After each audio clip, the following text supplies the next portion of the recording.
하나님께 소망을 두라. 하나님께 소망을 두라라는 제목으로 말씀을 나누도록 하겠습니다.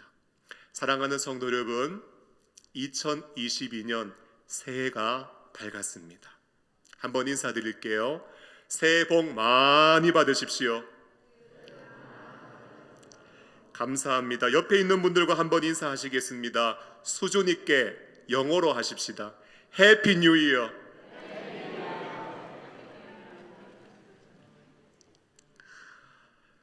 사랑하는 성도 여러분,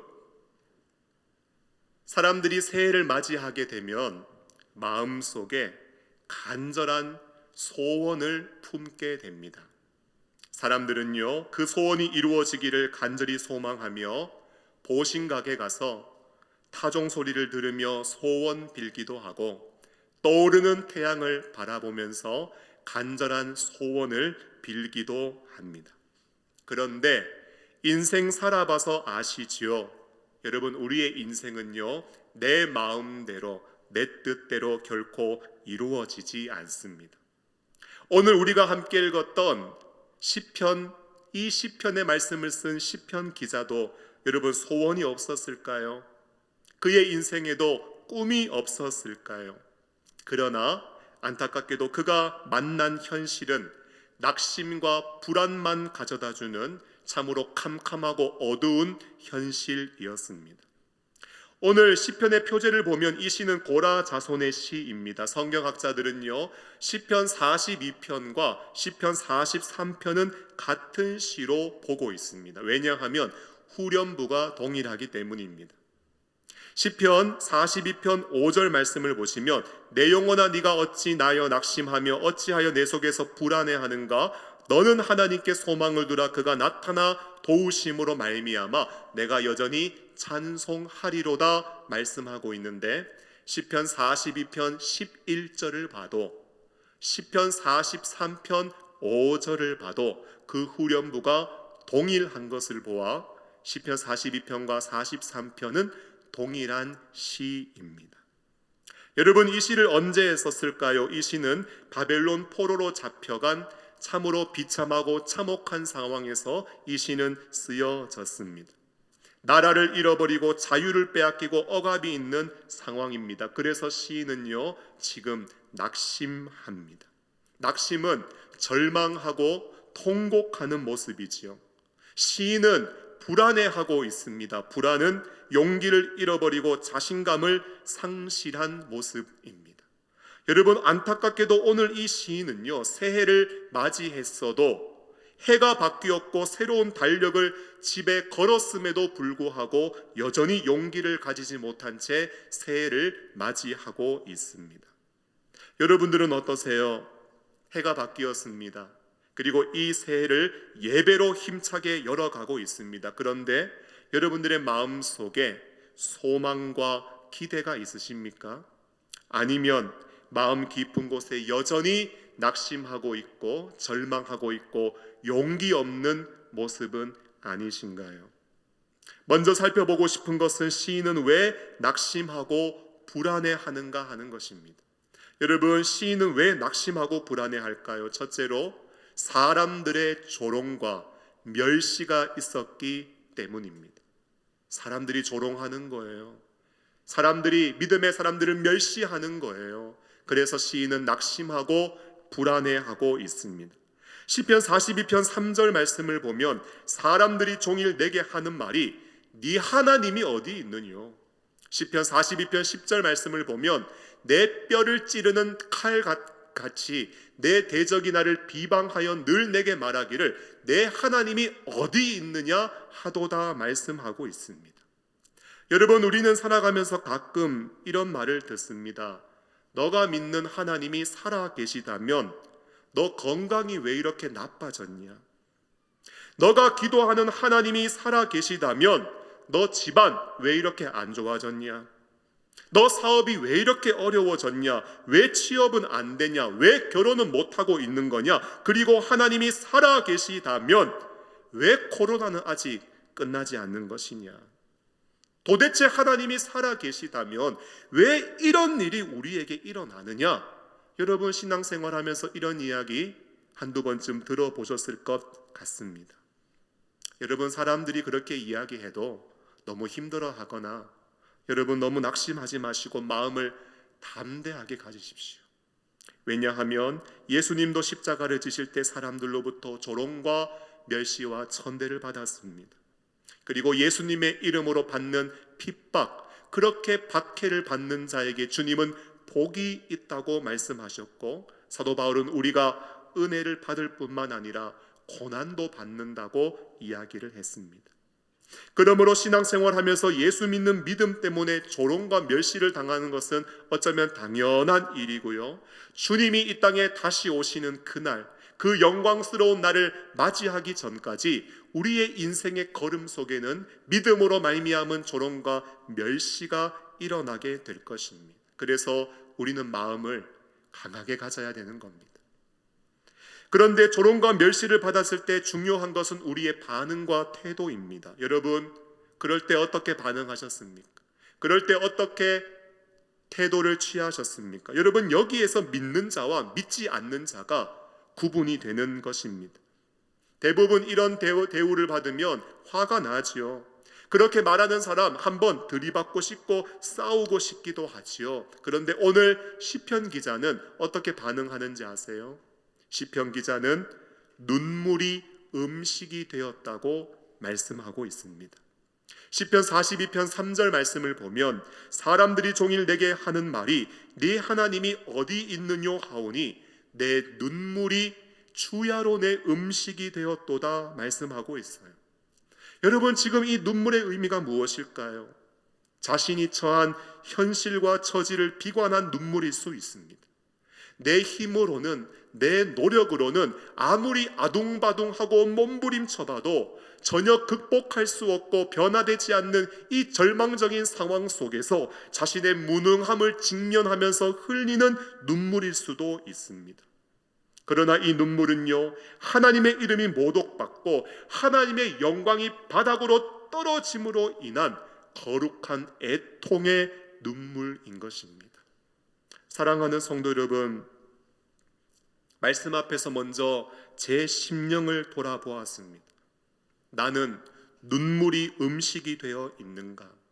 오늘 시인은 애통을 아침, 점심, 저녁으로 먹고 있고, 애통의 눈물을 간식으로 먹고 있고, 야식으로 먹고 있는데, 나는 성도를 위해서 흘리는 눈물, 이 상황과 처지를 위해 흘리는 눈물, 이 시대를 안타까워하며 흘리는 눈물이 있는가? 새벽 기도회와 금요 기도회에 참여할 때마다, 찬양하며 말씀 듣고 정말 간절하게 부르짖을 때마다 나의 눈에 눈물이 있는가? 여러분들은 어떠세요? 낙심하고 절망하고 한탄은 하고 이게 문제라고 대안을 찾아야 한다고 목소리는 높이지만 여러분들의 눈에 눈물이 흐르고 있습니까? 여러분들에게 애통이 있습니까? 오늘 하나님이 우리에게 원하시는 것은 눈물이 아닐까요?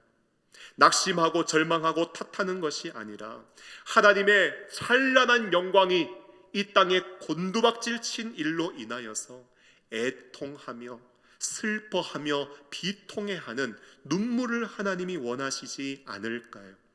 사랑하는 성도 여러분, 성경은 애통하는 자가 복이 있다고 말씀합니다. 아무리 힘들고 어려워도 하나님 앞에 나와 기도하면 하나님의 따뜻한 위로를 경험할 수 있고 우리의 심령은 놀라운 회복을 맛보고 체험할 수 있게 됩니다. 어쩌면 시대가 문제가 아니고 상황이 문제가 아니라 기도의 자리에 나오지 않는 우리의 문제이고, 기도의 자리에 나왔지만 주님의 마음을 헤아리지 못하는 우리의 문제, 기도는 하지만 눈물이 메말라버린 우리의 문제가 아닐까요? 사랑하는 성도 여러분, 애통의 눈물이 회복된다면 어두운 현실을 살아가지만 하나님은 우리를 복 있는 사람으로, 하나님의 위로와 소망을 누리는 사람으로 다시 한번 우리의 심령과 삶을 회복시켜 주실 줄로 믿습니다. 우리의 작은 신체 기관에 하나님이 허락해 주시는 거룩한 눈물이 흘러내릴 수 있기를 예수님의 이름으로 축원합니다. 오늘 시인은 왜 낙심하고 불안해할까요? 두 번째로 침묵하시는 하나님 때문에, 아무 말씀하지 아니하시는 하나님의 침묵 때문에 지금 낙심하고 불안해합니다. 9절 말씀을 보니까 내 반석이신 하나님께 말하기를 어찌하여 나를 잊으셨나이까. 하나님이 마치 우리를 잊어버린 것 같아요. 하나님이 우리를 버리신 것 같아요. 하나님이 우리와 함께 하지 않은 것 같아요. 지금 시인은 하나님의 침묵으로 인하여 낙심하고 불안해하고 있습니다. 여러분, 당시의 전쟁은 신들의 전쟁입니다. 국가와 국가 가운데 싸움이 일어날 때 더 강한 신이 그 나라에게 승리를 가져다 준다고 사람들은 믿고 있었습니다. 그런데 이스라엘 백성들이 바벨론에 의하여 멸망당하고 포로로 끌려간 다음 그들은 정말 이해되지 않는 세 가지가 있었어요. 첫째는 하나님이 전능하신데 왜 바벨론 신 마르둑에게 패배하셨는가 하는 겁니다.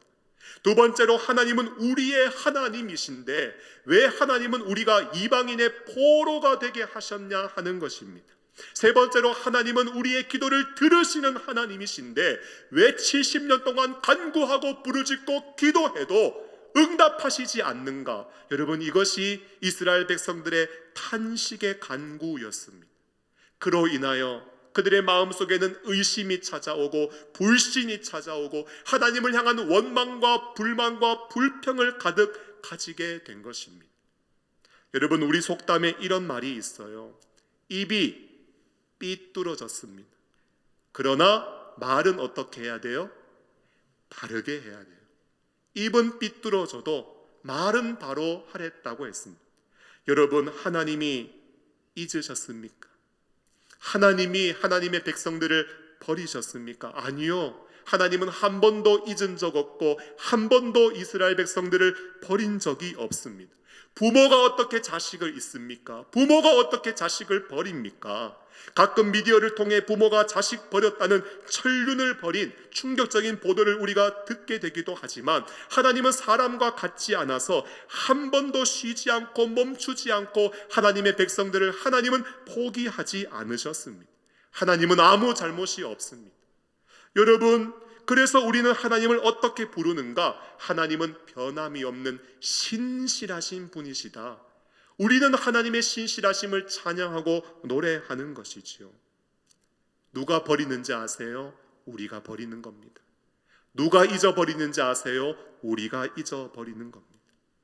여러분, 사람은요, 자신의 상황과 입장에 따라서 말과 태도, 여러분, 이것을 손바닥 뒤집듯 합니다. 내가 언제 그런 말 했어요? 내가 언제 그렇게 약속했어요? 여러분, 손바닥 뒤집듯이 너무나 쉽게 등을 돌려버리는 것, 여러분, 이것이 타락한 인간입니다. 여러분, 그래서 이런 사람들을 보면서 세상 사람들이 이런 전문 용어로 그 사람들을 지칭해요. 뭐라고 이야기하느냐?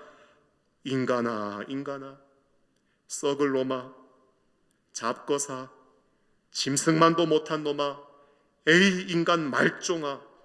여러분, 이렇게 변덕이 줄긋듯 하는 사람들을 여러분 지칭하고 타락한 인간을 이런 전문 용어로 표현을 합니다. 여러분, 그래서요, 세상에 제일 힘든 일이 뭔지 아세요? 사람을 다루는 일. 그 일이 진짜 힘든 일입니다. 자식 키워보신 분들 아시죠?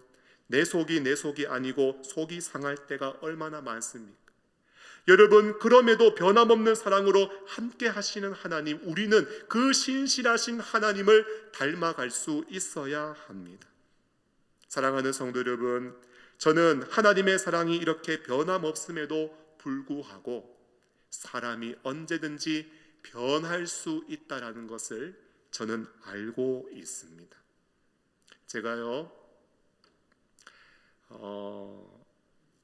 오랜만에 거울을 한번 딱 보니까요, 저도 많이 변했더라고요.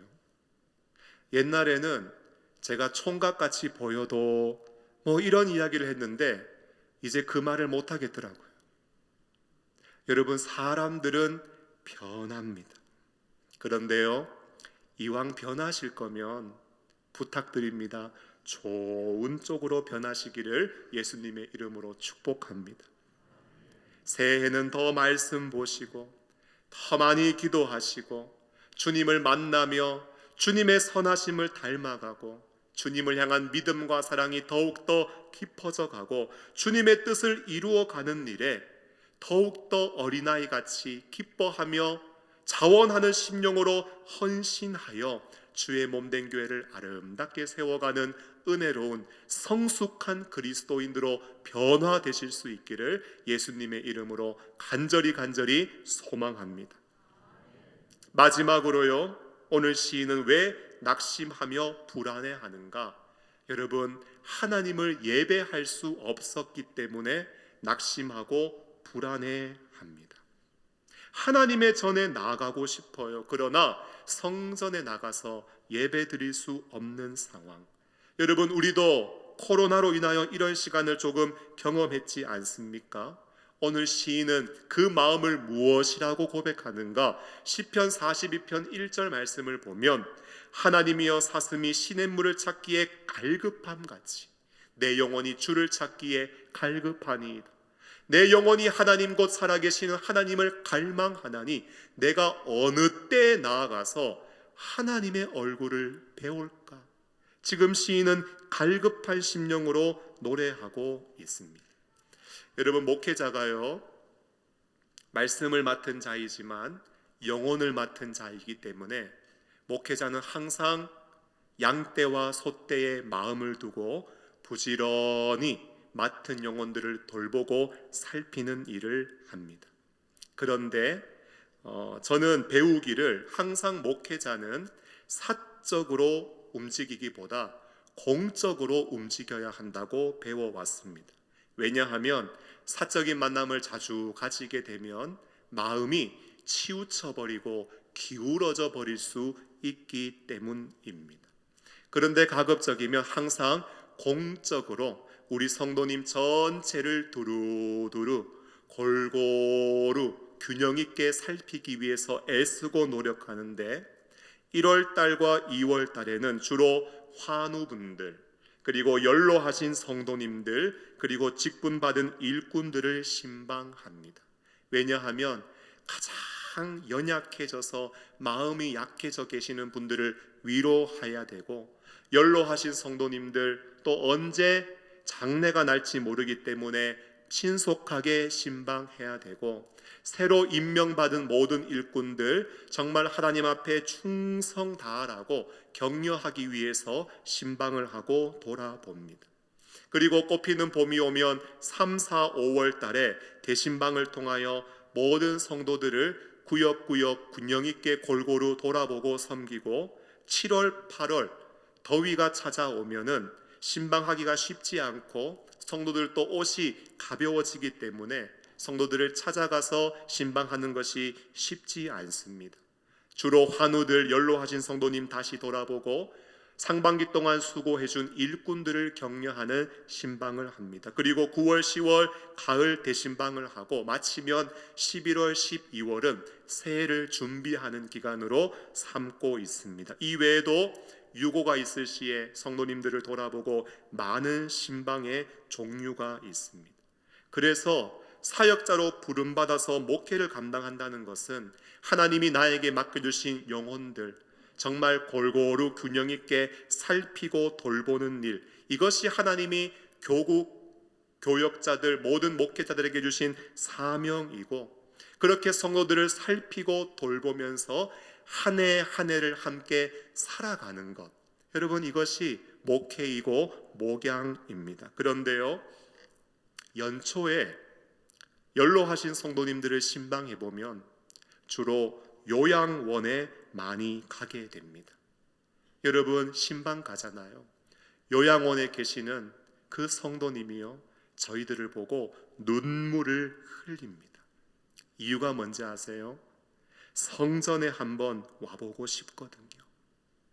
건강한 모습으로 다시 내 발로 걸어서 주의 전에 올라와 하나님 예배 드리고 싶거든요. 정들었던 교우들과 만나서 교제하고 싶거든요. 여러분, 과거 교회가 세워질 때 그렇게 헌신하고 기도하며 봉사하며 섬겼던 것, 그런 추억들을 나누고 이야기하면서 성전에 올라와 예배 한번 드리는 것, 그것을 그렇게 사모하시며 눈물을 흘리십니다. 여러분, 그렇게 신방하고 돌아오잖아요. 제 마음속에 어떤 마음 생기는가? 하나님, 저도 우리 성도님이 정말 사모하는 것과 같은 동일한 사모함으로 예배를 갈망하고 소망하며 나아가게 해주세요. 이런 간절한 기도의 제목 생기고, 우리 교회 모든 성도들이 그런 예배에 대한 사모하는 마음을 가지고 하나님 앞에 나와서 예배할 수 있도록 은혜를 달라고 기도하게 됩니다. 사랑하는 성도 여러분, 그런 분들은 정말 교회를 사랑하고 예배하고 기도하며 교회가 오늘에 이르기까지, 교회가 이렇게 아름답게 세워지기까지 시간과 열정과 온 삶을 들여서 교회를 섬기고 세워가신 분들입니다. 여러분, 그분은 교회 한번 나오고 싶고 예배 한번 드리고 싶어서 눈물을 흘리면서 간절하고 목마름으로 그렇게 애타게 소원하고 계세요. 여러분, 어쩌면 우리가 의무적으로 형식적으로 드리는 이 예배, 여러분 누군가에게는 정말 간절히 소망하며 사모하고 가슴에 사무치도록 그리운 시간입니다. 여러분, 왜 낙심하고 절망할까요? 어쩌면 예배를 드리지 못하기에, 예배 가운데 하나님을 만나지 못하기에 우리는 낙심과 절망에 빠지게 되는 겁니다. 여러분, 예배는 하나님과 만나는 시간입니다. 하나님의 보좌로부터 흘러나오는 생명수를 공급받는 시간입니다. 여러분, 주일을 성수하지 않고 예배 드리지 않으면 물론 돈 많이 벌 수 있습니다. 물론 사랑하는 지체들과 많은 교제도 나눌 수 있습니다.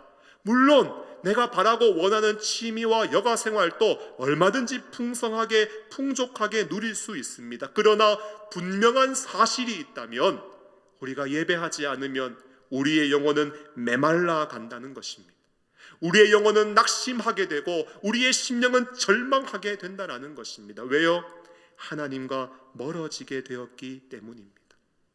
바라기는 2022년 여러분 예배를 정말 소중하게 여길 수 있기를 바라고, 1년 52주 모든 주일을 성수주일 하시면서 하나님을 만나고 하늘로부터 부어지는 놀라운 생명수를 맛보고 누리는 복된 성도가 되시기를 예수님의 이름으로 축원합니다.